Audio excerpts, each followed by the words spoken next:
Hello everyone, welcome to my video series called Six Sigma in Action, where we cover real life Six Sigma case studies using Minitab.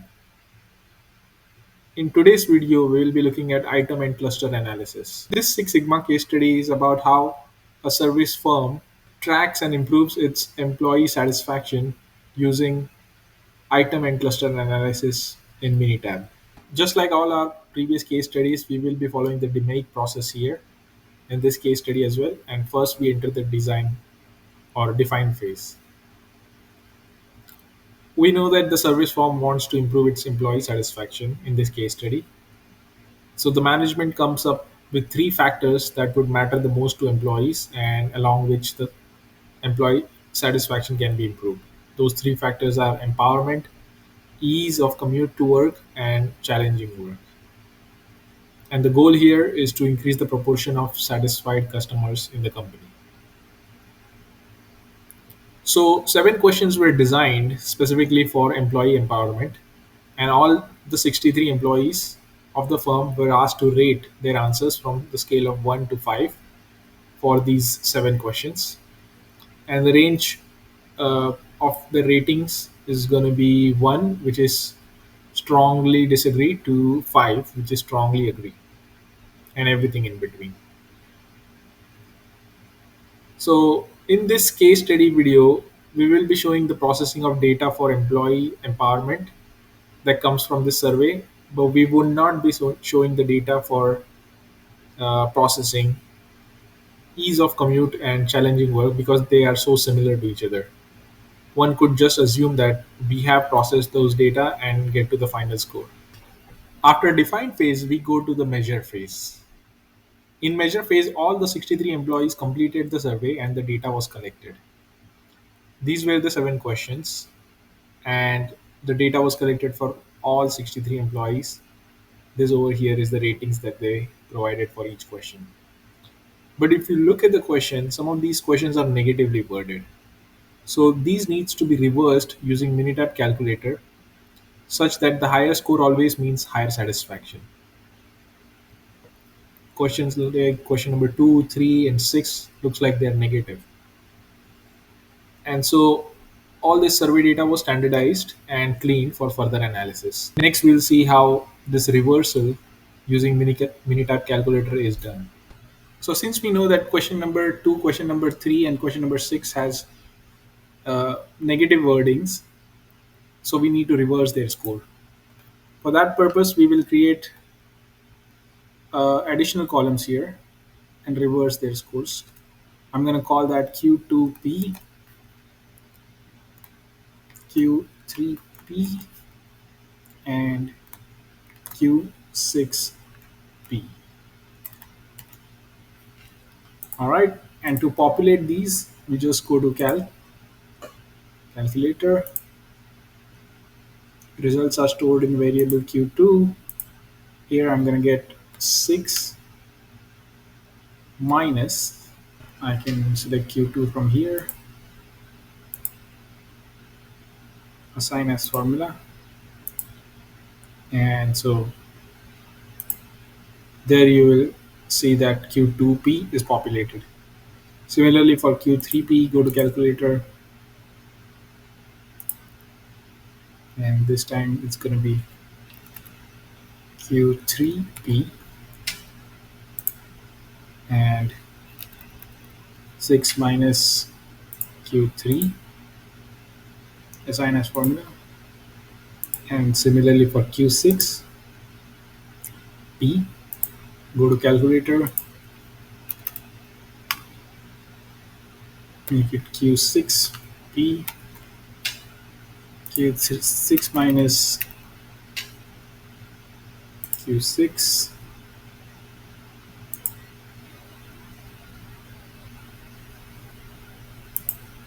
hit OK, and so there you have reversed Q2, Q3, and Q6 values in these different columns. And now we are ready for the next step, which is the item analysis. Okay, next we go to the item analysis in analyze phase. Item analysis is mainly done to check if the data coming from these seven questions for the factor of empowerment is consistent, reliable, and can be averaged out to get score, a single column score for the factor of empowerment. To do the item analysis, you have to go to stats, multivariate, and item analysis. Uh, Now you'll be bringing in the questions that are part of this item analysis. So we got Q1, Q2P, Q3P, Q4, Q5, Q6P, and Q7, and then hit OK. So with all these factors, all these questions, when you do an item analysis, you get to see the correlation matrix here. And right here in the correlation matrix, you can see that for Q6P, correlation with Q4 is negative. And in general, the correlation of Q6P with all questions is has very low reliability. The values here are pretty low as compared to the others. And then Cronbach's alpha score is also 0.68, which is lower than 0.70. So this is not a very good indicator of the item analysis with these questions. So therefore, one of the things that can be done here is to actually take out Q6P as a question or as a score itself. When you do that, you should have a better correlation matrix and a better Cronbach's alpha, uh, such that the scores from other questions can represent the score for empowerment. So let's do that. Let's do another item analysis, and this time take out Q6P and see what's the score we get. So that one's out, Q6P is out, and Cronbach's alpha has improved to 0.73. And the graphs available here. So this seems like a fit a better fit that can represent the score for empowerment, such that if you take on these questions, the scores of these questions, and average them out, they would better represent the empowerment uh, score. So that's what we're going to be doing next. We will be populating this column with the average or the row average for these. So you can do that by going to calculator,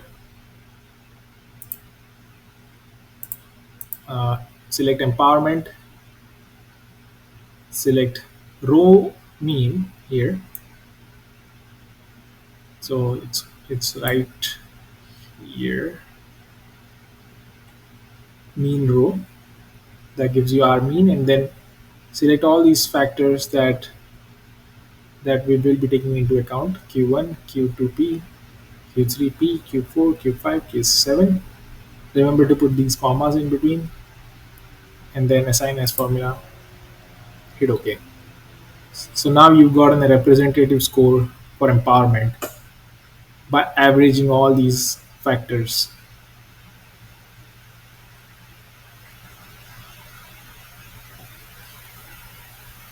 Now, the similar sort of process is followed for getting the score for ease of commute as well as the score for challenging work. The other two factors that are responsible are connected to employee satisfaction.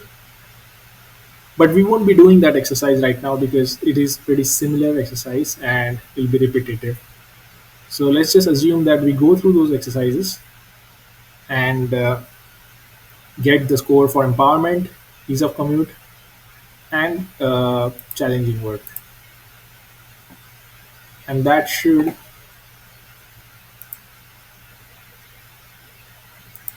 And that should look something like this: scores for empowerment, scores for ease of commute, and scores for challenging work.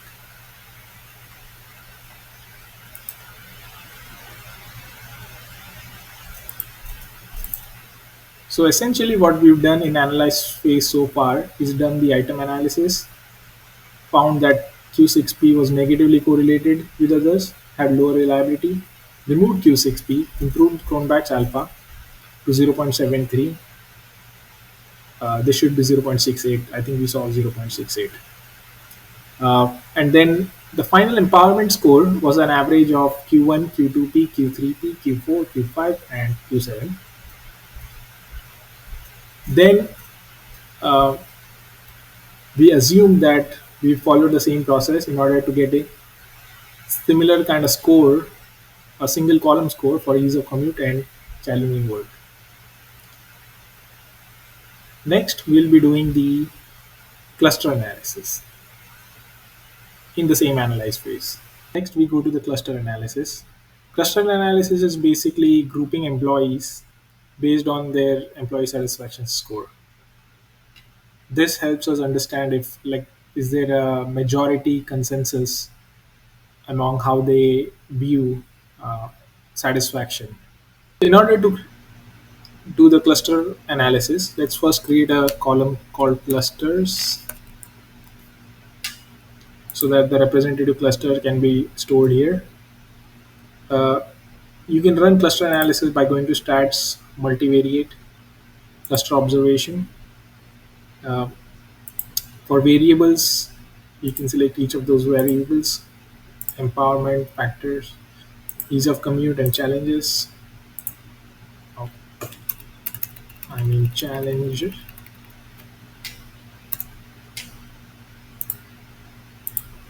Linkage method can be single, Euclidean, distance measurement. Number of clusters can be out of 5, show dendroid gram. Uh, Clusters of employees,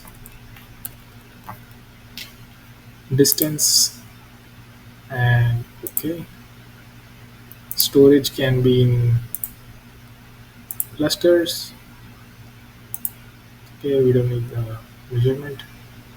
And hit OK.